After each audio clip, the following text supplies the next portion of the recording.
I am addressed as Surendra Mohan Tuli.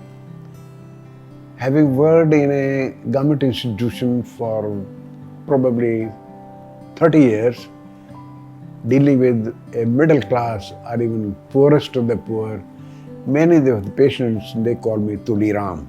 Instead of SM Tuli, they address me as Tuli Ram. By circumstances in that time, a word in those institutions where a new institution was coming up.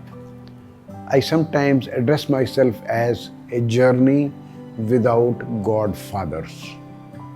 I came to AIIMS from Amritsar because AIIMS had just started. From that place, I was shifted to Banaras because the medical college in Banaras had to be started.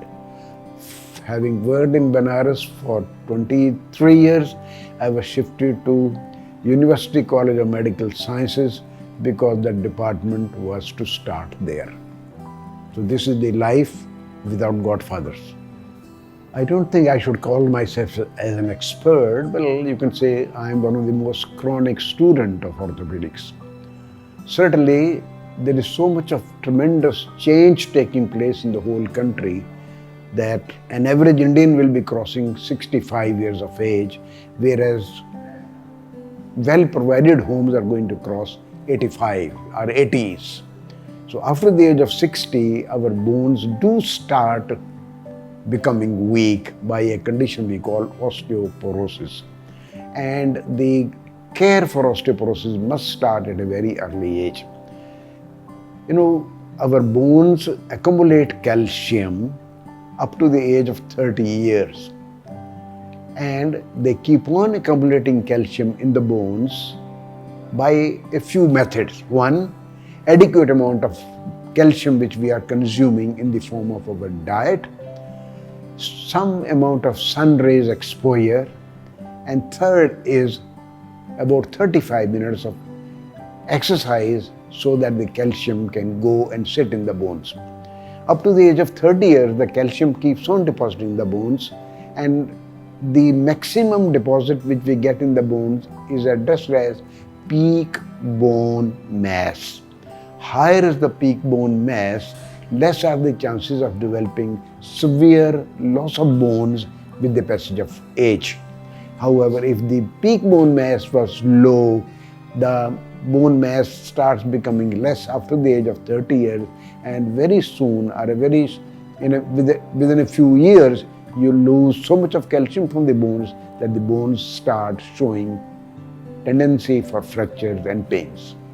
I think one of the reasons we can look around is lack of exercise, because most of the jobs these days are sitting jobs.